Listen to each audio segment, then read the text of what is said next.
Ils étaient nombreux à se réunir ce mardi 12 décembre au Palais du Sport de Libreville à l'occasion de la 8e édition des Journées 12-12, mais aussi pour rendre grâce à Dieu pour les 100 jours du CTRI et surtout pour la renaissance du Gabon.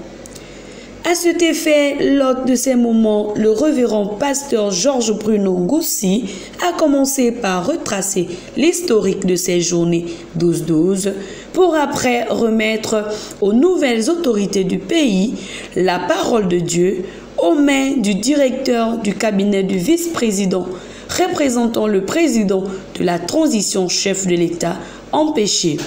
Nous ne voulons plus revivre les choses que nous avons vécues avant. We don't want to leave what we went through before. Qui étaient inhérentes à la désobéissance à la volonté de Dieu. And that's went through because we disobeyed to the purpose of God. C'est pour cela that's why que nous vous remettons, we give to you la parole de Dieu, la the Bible. word of God. Sous vos acclamations, mesdames et messieurs.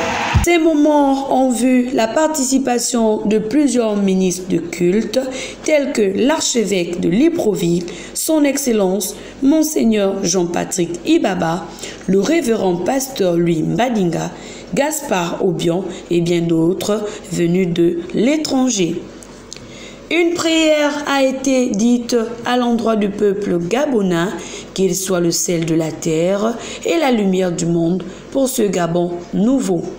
Ma prière est que chacun d'entre nous soit le sel de la terre et la lumière du monde pour un Gabon nouveau. Le corps du Christ est invité à continuer à prier. Diriger le Gabon durant cette transition. Tout ce que nous pouvons dire, c'est de continuer à prier afin que nous puissions sortir de cette transition gagnant dans tous les domaines institutionnels, au niveau de la justice, au niveau du quotidien des Gabonais. Et nous rendons grâce à Dieu parce que Dieu a parlé et il a agi. Enfin que cette transition soit une réussite et que notre pays soit véritablement béni. Kouti, c'est la nouvelle application de tontine digitale créée par la stratégie Gabon Égalité, avec pour but de faciliter l'épargne et l'obtention de microcrédits aux femmes regroupées dans des mouvements associatifs. Parce que l'ouverture à un compte exige que vous présentez soit un bulletin de salaire, soit une fiche circuit de votre entreprise créée légalement. Or, ces femmes qui mènent les activités au quotidien n'ont pas ces outils-là. Et pourtant, ce n'est pas les besoins qui manquent. Elles ont des activités qui nécessitent un développement. Et pour cela, l'accès au crédit est très important pour ces femmes-là. Donc, le projet de promotion de tontine digitale, qui consiste à digitaliser la tontine traditionnelle menée par les femmes, leur permet une connexion avec un établissement de microfinance qui leur accordera un microcrédit. Et dans la phase test de ce projet-là, nous avons beaucoup travaillé avec des associations des femmes sur la plateforme qui a été conçue. Elle s'appelle Kouti Digital. C'est une application facile d'utilisation et que l'on peut retrouver sur les plateformes de téléchargement Play Store et Apple Store. Voilà donc le génie gabonais mis en branle pour l'amélioration des conditions de vie des populations. Le vent du changement qui souffle dans notre pays ne veut laisser personne indifférent. C'est ce que nous pouvons retenir de l'arrivée des représentants de la diaspora gabonaise dans notre pays. Selon eux, il n'est pas question de se tenir à l'écart de ce grand moment que connaît notre pays. Ils veulent apporter de leur dans la construction de ce nouveau Gabon, à en croire les propos de la représentante de la Confédération de la diaspora gabonaise multicontinentale. Nous sommes avec le peuple gabonais, nous voulons travailler avec vous, nous voulons travailler pour vous et nous disons aux autorités, donnez-nous la possibilité de devenir, comme les autres diasporas, un acteur majeur du développement de notre pays que nous voulons tous, que nous appelons tous de tout notre vœu. Qu'on nous reconnaisse comme étant G10, qu'on puisse créer au sein du ministère des Affaires étrangères et des Gabonais vivant à l'étranger une direction générale de la diaspora.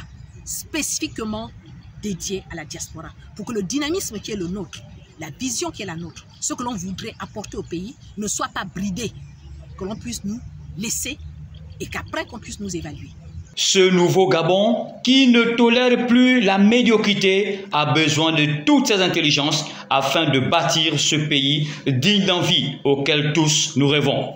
Il n'est pas question d'écarter certains et d'accepter d'autres. Notre pays a besoin de tous ses enfants et c'est ce qu'ont compris ces Gabonais vivant à l'étranger.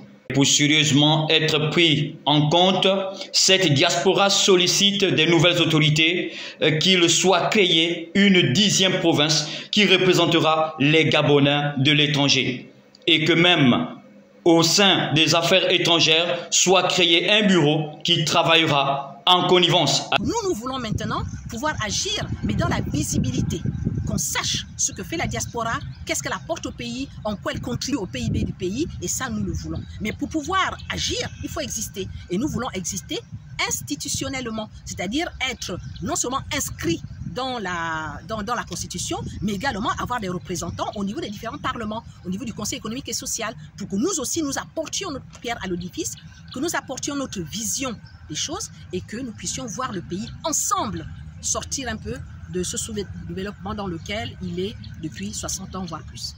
C'est donc dire que cette concertation nationale est très attendue, car c'est là que tout le monde aura son mot à dire et que ce qui conduira désormais notre nation sera décidé. Nous sommes en diaspora, la diaspora gabonaise est une diaspora qui est un vivier de compétences inexploitées par le Gabon, mais exploitées par les pays d'accueil. Il faut quand même que les choses s'inversent. Wait and see. Le week-end écoulé, ce sont des psychologues qui étaient réunis autour d'un café organisé par le cabinet Allopsy pour édifier les femmes sur le thème « La santé mentale après l'accouchement » et si on en parlait. En décortiquant ce thème, les nombreux invités qui sont venus prendre part à ces moments ont été éclairés sur les maux qui sévissent, nombre de femmes, mais dont elles sont généralement ignorantes.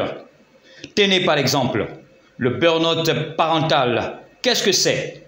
Le burn-out maternel ou parental, c'est un état d'épuisement que vont vivre le père ou la maman sur son rôle de parentalité. Il faut savoir que le burn-out parental affecte plus seul la sphère parentalité. Donc, nous se sent épuisés, nous se sent défaillant notre rôle de parent.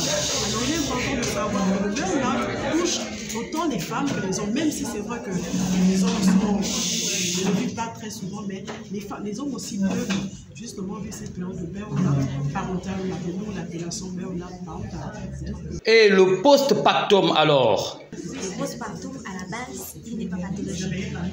C'est un moment hormonal traversé par toutes les femmes après l'accouchement.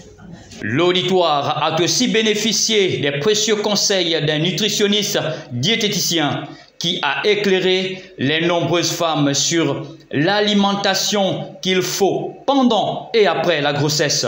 Mettons en compte qu'il y a de la nutrition, qui est un facteur très important, qui permet à ces femmes-là de s'enrichir en nutriments pour ne pas avoir des amortissements morphologiques après l'accouchement, qui pourrait être un post-traumatisme pour leur mental, pour leur psychique. Raison pour laquelle nous avons inséré la nutrition. Avant, il n'y en avait pas, mais là, nous avons inséré la nutrition pour les faire comprendre qu'il faut mieux se nourrir en étant enceinte ou même après pour ne pas s'amortir et pour ne pas avoir une morphologie désagréable aux yeux de nos proches et pour son bien-être personnel aussi. L'objectif de ces cafés psy, qui sont à leur 3e organisation, est d'attirer l'attention du grand nombre sur l'importance de consulter des psychologues, car tout n'a pas toujours une explication mystique. Ignore l'importance du psychologue dans leur vie, parce que quand on entend parler de psychologue, on voit toujours la folie. Donc c'était pour amener la population à s'intéresser à la psychologie et ainsi nous apporter un peu plus dans leur vie. Après une photo de famille, rendez-vous a été pris pour une prochaine édition.